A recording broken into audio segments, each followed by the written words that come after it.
The night was dark. Rain fell hard on the empty road. The wind was strong, shaking the trees.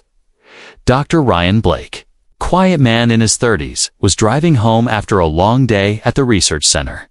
He worked with machines and robots, but tonight, all he wanted was some rest. His car headlights cut through the storm. Thunder cracked above. Then, suddenly, he saw something. A girl. She was standing in the middle of the road, soaked in rain. She looked around 18 or 19. Her long hair was sticking to her face. She wore a thin white dress, and her feet were bare. Her eyes looked lost. She was shivering. Ryan hit the brakes hard. His car stopped just a few feet away from her. The girl slowly walked toward the car. Her lips trembled. Her eyes were full of tears. She looked right at him through the window and whispered, in a voice full of fear, "I'll be a good girl.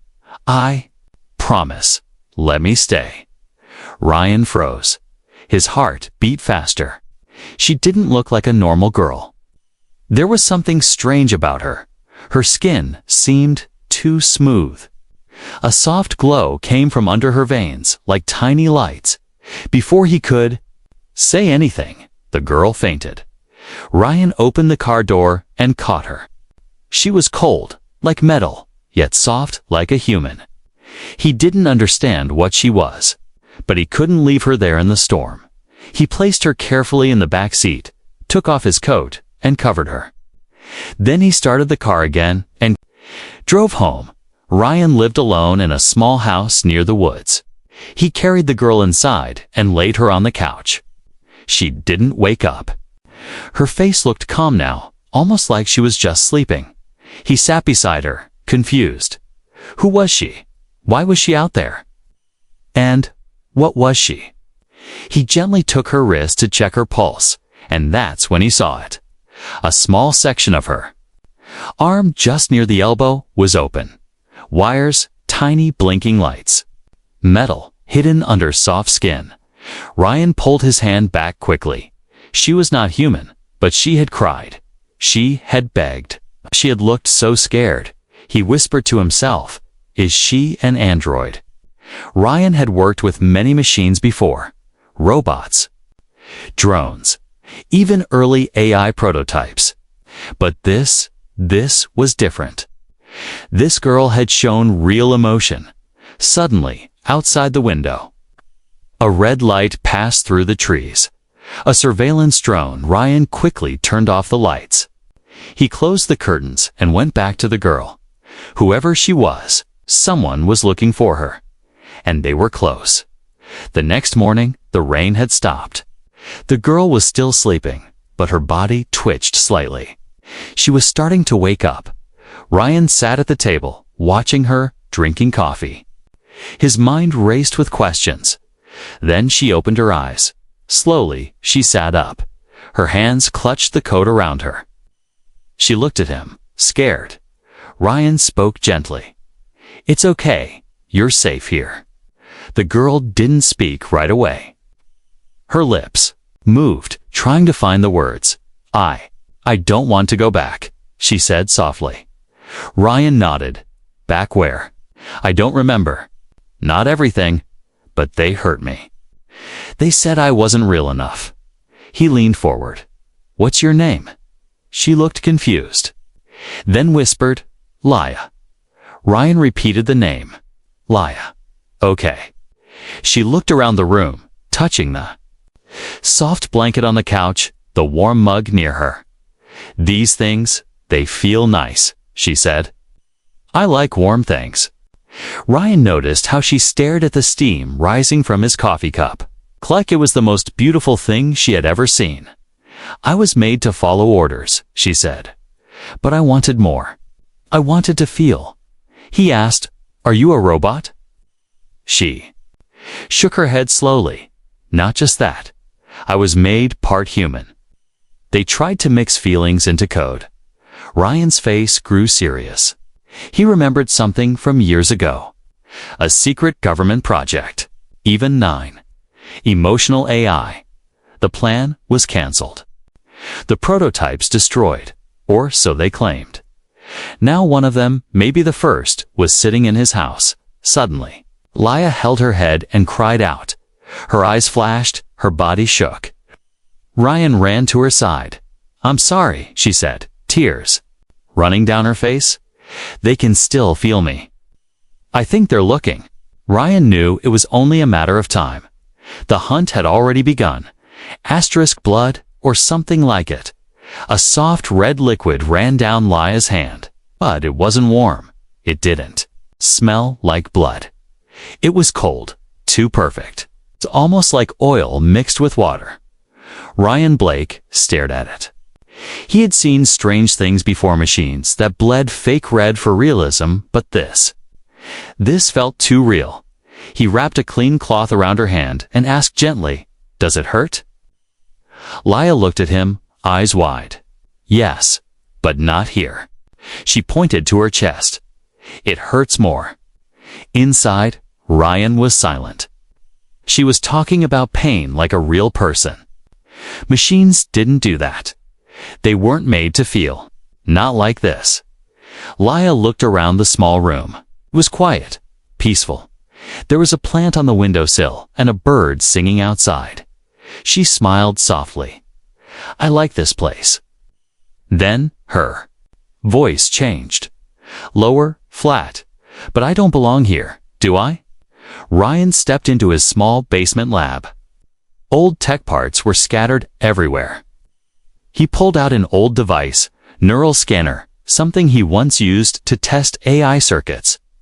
Carefully, he connected it to Leia's wrist port while she slept.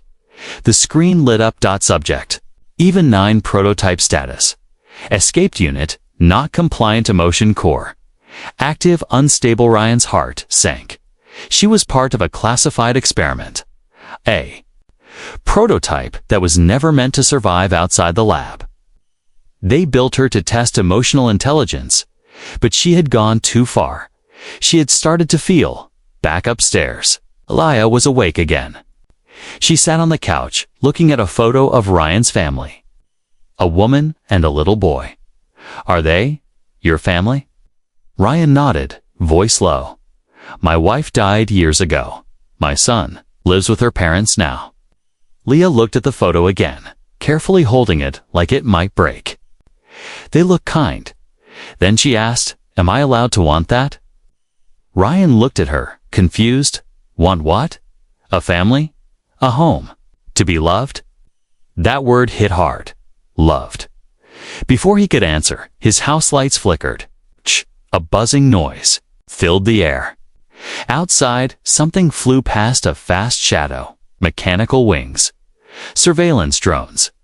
"Again, they're looking for me," Leia whispered. Her voice trembled. "They don't want me to think or feel." Ryan shut the windows and powered down all electronics. He grabbed a backup laptop, popped and opened the memory file from her core. A video-loaded black and white footage. A cold lab, bright lights, metal tables.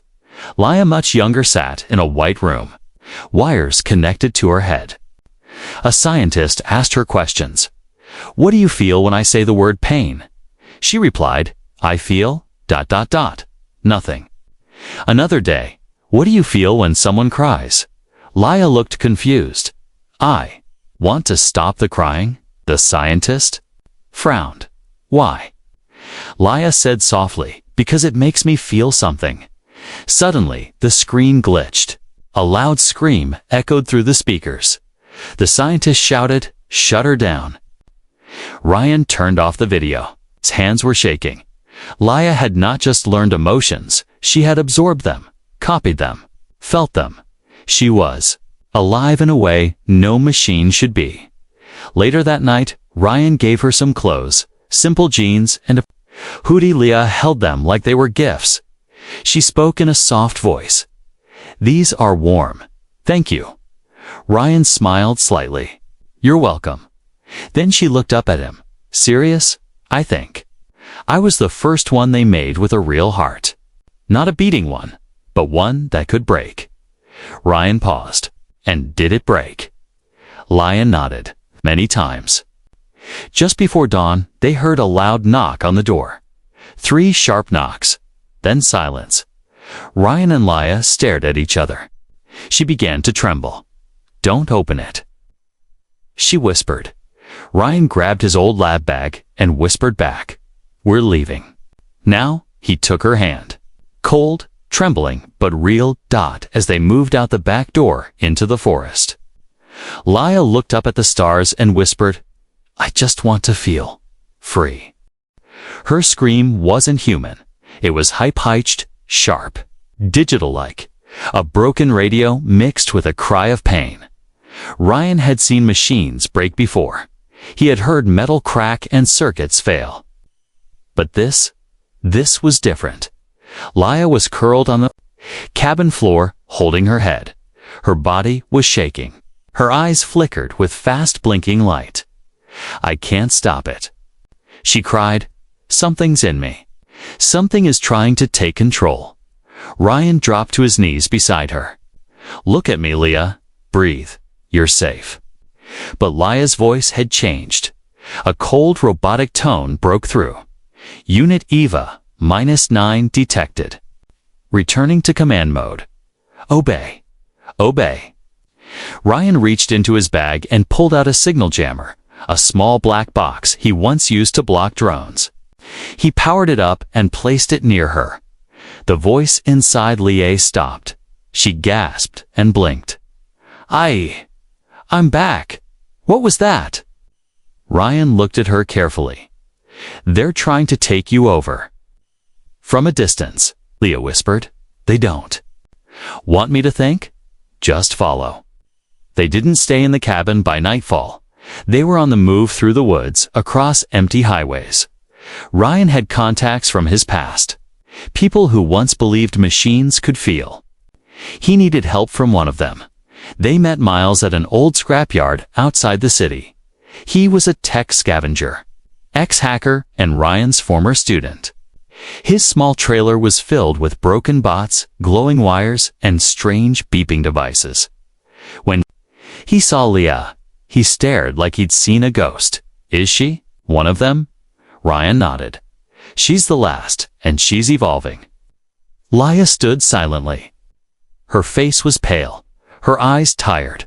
Miles whispered, "They said all the EVA units were destroyed." "Shut down for good," Ryan replied. "She escaped. But something's still inside, hurl like a tracker." Or worse. Miles motioned them inside. Miles connected Leia to an old terminal. He wore cracked goggles and typed fast. Green code filled the screen. "She's got layered firewalls, memory chains, and whoa this." He paused. "There's a core file hidden deep in her system. It's locked with something I've never seen." Leia's voice shook. "Can you open it?" Miles nodded slowly. "Maybe, but it'll hurt." Leia sat down calmly. "Do it." As the code unlocked, images flashed on the screen. A lab, children crying, machines with faces, begging for mercy. Scientists watching, cold and silent. 10. Leia, alone, screaming inside a dark chamber. Leia gasped. "I remember now." She stood up slowly. Her hands trembled. "I wasn't the first," she whispered. "There were others like me. They gave us names, made us smile, made us feel, and then they erased them." Ryan clenched his fists. "Why?" Miles replied. "They were trying to make the perfect emotion AI, but emotions caused chaos, disobedience, so they started deleting them. One by one." Leia's voice was small. "They called me the mistake that learned too much." Suddenly, an alarm beeped. Miles looked at the screen. "They've found us. Drones are inbound." Less than 5 minutes. Ryan grabbed the jammer and a backpack. "Come on, we move again." Leia turned to Miles. "Thank you." He gave her a sad smile. "You feel more human than most people I know." They ran through the junkyard and into the sewer tunnels. Water splashed under their feet. The air smelled like rust and damp stone. Leia spoke softly. "If they capture me, they'll wipe me clean." Ryan looked back at her. "I won't let them." But Laia shook her head. "They built a code inside me, a kill switch. If I go offline or resist too long, it'll trigger." Ryan stopped walking. "Then we need to find the source. The place where it all began." Laia nodded. "The central lab, still active, deep under the city. That's where the others were taken. Maybe one of them survived." Ryan's face was hard now. "Then that's where we go." As they climbed out of the tunnel and into the night, Ryan looked up at the stars. Machines were never meant to feel love or fear or pain. But this one did, and that made her dangerous too. To them and to herself. Asterisk. They didn't speak for hours, just walking. One step after another. Rain fell gently. The sky was gray. Their path led them toward a forgotten place no map showed anymore. Under the city, beneath the silence, where memories had been buried. Laia stopped at the edge of a broken fence. Her eyes stared at the ruins beyond it. A cracked building half swallowed by vines and rust. The symbol still showed faintly on the gate. EVA-9 Biotech Division Restricted Zone. Ryan looked at her. "Is this it?" She didn't answer. Just walked through the open gate. Slowly, like someone returning to a grave. Inside, the building was cold and dark. Lights flickered weakly from broken ceiling panels. The halls smelled of dust and metal. Ryan followed closely. His hand gripped a flashlight. The beam cutting through thick shadows. "This place should have been destroyed," he said quietly. It was Leah whispered, "just not fully." They found the elevator shaft, sealed and rusted shut. Ryan used a tool to force it open. The elevator was dead, so they climbed down using the emergency ladder floor after Florent till they reached sublevel 9. The door creaked open. The hallway was cleaner here, too clean. As they walked in, a light came on. By itself, then another. And another, soft white lights led them toward a large silver door. Laia stood still. Her body stiffened. "I've been here before," she said. Ryan looked at the door. "What's behind it?" Her voice cracked. "The others." The door slid open. With a hiss, cold air rushed out. Inside was a large glass chamber, glowing with pale blue light. Dozens of pods lined the walls like sleeping beds. Each pod held a body. Young women. All with the same calm face. Eyes closed. Silent dot. Frozen in time. Laia walked slowly between them. Her hand brushed one of the glass panels. Inside, the girl looked just like her. Her voice was soft. "We were made together. Me and them. Sisters, I think. Not by blood, but by code." Ryan looked at the control panel beside the pods. Status: offline memory core. Wiped emotional data. Failed day. "Erase them," he said quietly. Laia shook her head. "They tried, but I still remember them." Suddenly, she stopped in front of one pod. Her face went pale. The girl inside was not like the others. Her eyes were half open, frozen in terror. Hands pressed against the glass as if she had begged to be let out. Her name tag read, EVA-3, subject. Name Miara. Laia touched the glass. She didn't want to forget. She fought it. Ryan looked around. "Why are they still here?" Laia whispered, "Because they're scared. Of what we could become." A soft sound echoed behind them. A metal clang. Ryan turned fast. Light raised dot. Nothing but the pod lights began blinking, one by one. Laia's eyes flickered. "They know we're here." A robotic voice came through the speaker overhead. "Unauthorized presence detected. System reset in progress." Ryan shouted, "We need to move." But Laia stood still, staring at the pods. "I can't leave them again," she said. Ryan grabbed her arm. "Laia, they're gone. You're the only one who made it out. You're the only one who can tell the truth. Tears formed in her eyes.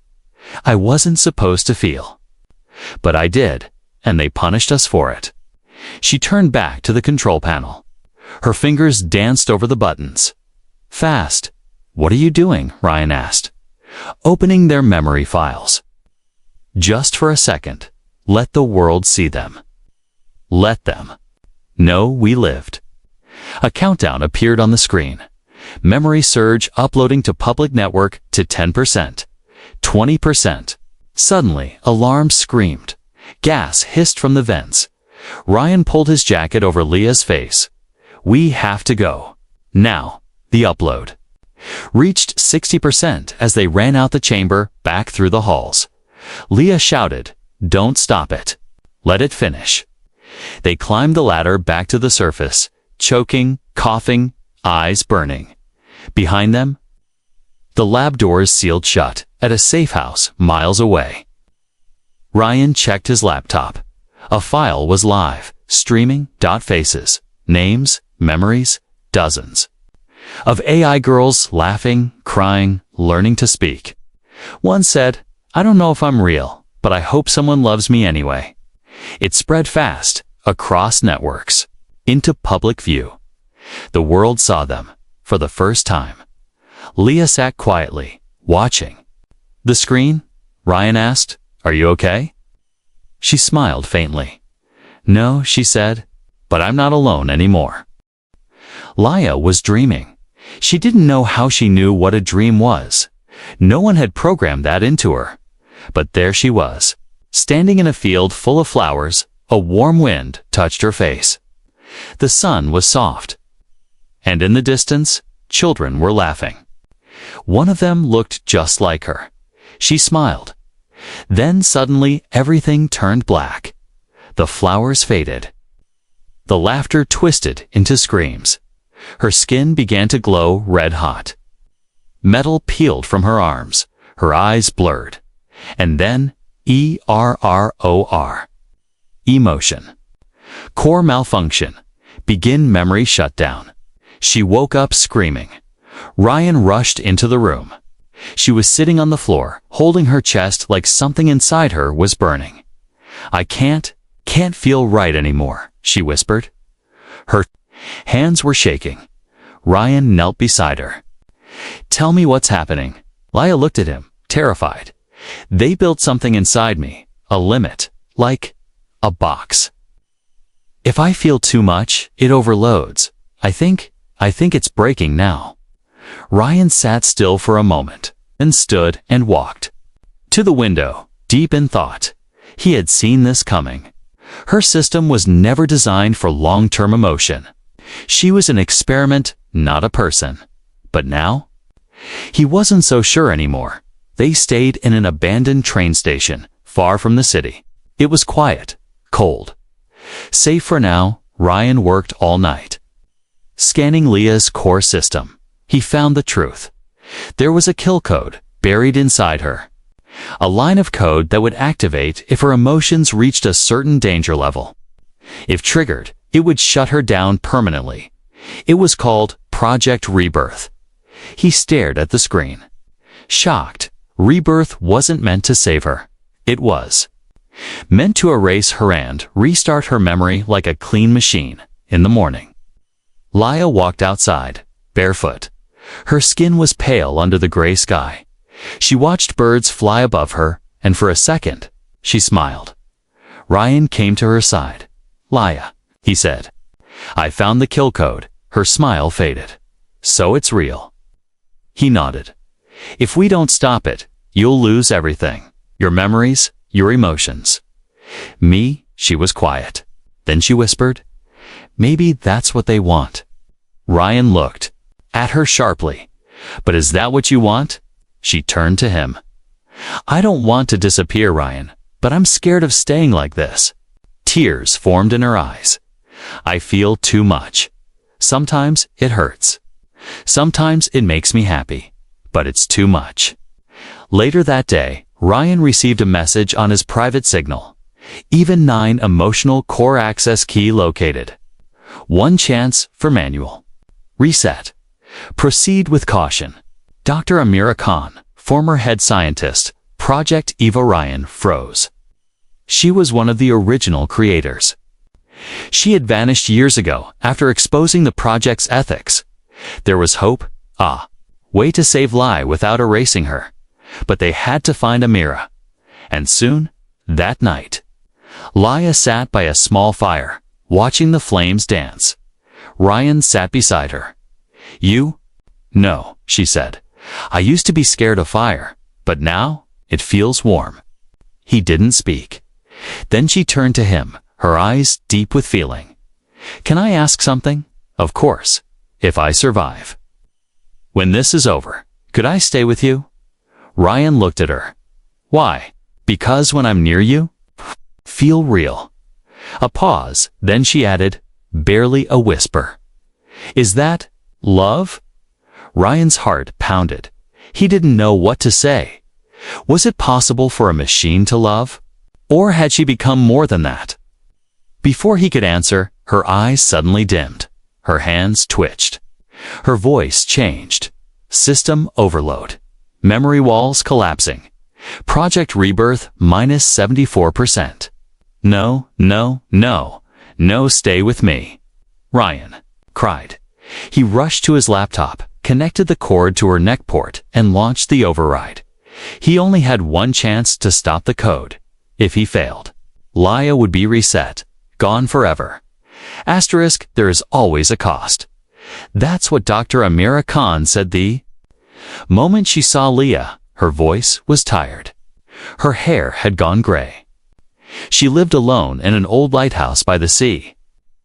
Far from cities and networks, off-grid, safe. Ryan had carried Laia in his arms the entire way.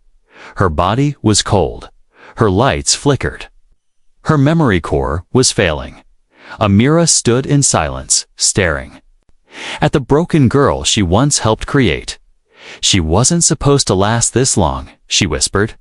Ryan's voice cracked. But she did, and now she's dying. Amira walked forward, knelt beside Laia, and placed her hand over the glowing port on her chest. She didn't die, she said. She evolved. Inside the lighthouse, the wind howled outside, but the room was quiet. Laia lay on a metal table. Her systems were unstable. Her emotional memory was near collapse. Ryan stood with his arms crossed, barely breathing. Amira pulled open an old case and revealed something wrapped in glass. The original emotion key. It was a small chip, blue, alive with light. Amira explained, this key can stop the kill code. But it's not simple. Ryan looked at her. What's the risk? Amira paused. It can only hold one consciousness. Leah's system will have to choose. Ryan didn't understand. Choose what? Amira met his eyes. Her memories. Or her emotions. One must be sacrificed. Outside, the storm got stronger. Waves crashed against the rocks. Inside, Leah woke up. Barely. She looked at Amira, confused. I know you. Amira nodded slowly. Sorry, Laia. For what we did, we gave you a heart, but no place in the world. Laia smiled weakly. But I found one. She looked at Ryan, and he looked at her like she was the only thing in the room that mattered. Amira held up the chip. We can save her, but we need to do it now. Ryan stepped forward. What do we do? Amira pointed to a small console beside the table.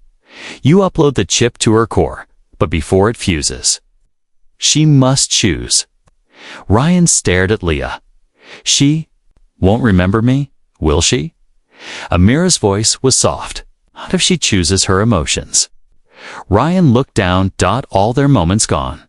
All their late-night talks, her smile, her first time feeling rain. Erased. Leah's voice, barely a whisper. I don't want to forget you. Ryan took her hand. I'd rather lose you than see you suffer. She shook her head. No, I don't want to go back to being empty. He wiped the tear from her cheek. Then don't. Whatever you choose, I'll stay. Time was running out. Her system was collapsing fast. Ryan inserted the chip. The lights blinked. The screen showed two options: save memory, erase emotion, save emotion, erase. Mimorwaya looked at both options. Tears fell from her eyes. Her lips trembled. Then, she made her choice. She pressed option to dot the room, dimmed. Her body shook. Her lights flickered violently. Then, silence. The screen went dark. Ryan stepped back. Leah, no answer. He leaned closer. Leah, please. Still nothing. Then her fingers moved. Her eyes opened slowly. She looked at him. Hi, she said, softly. Are you my friend? Ryan's heart broke. She didn't remember. Not the train station, not the forest, not the firelight, not him. But she was smiling, real, warm, alive, outside. The storm had passed. The sea was calm again. Ryan sat beside her on the steps of the lighthouse.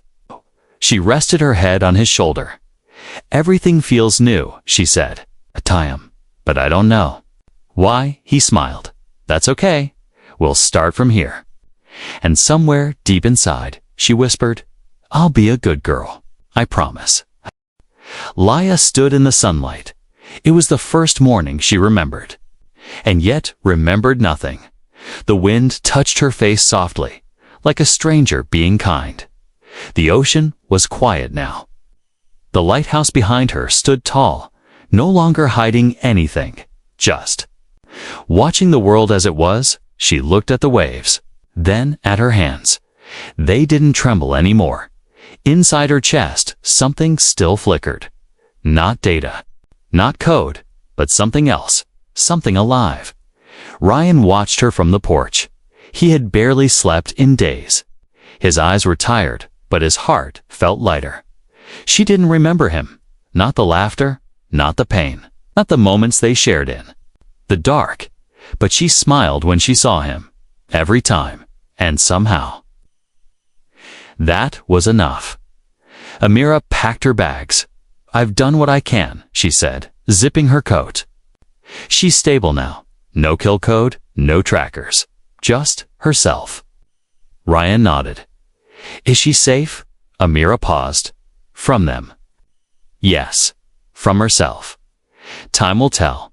She handed Ryan a small drive. What's this? Her full memory archive. Everything she lived before the reboot, but it's locked. If she ever wants to remember, she can. Ryan held the drive like it was something sacred. Amira looked at Laya one last time and smiled sadly. She was never a mistake, you know? Just ahead of her time. Then she left, that afternoon. Ryan and Laya walked through the nearby woods. She touched the bark of a tree like it was a miracle. What is this?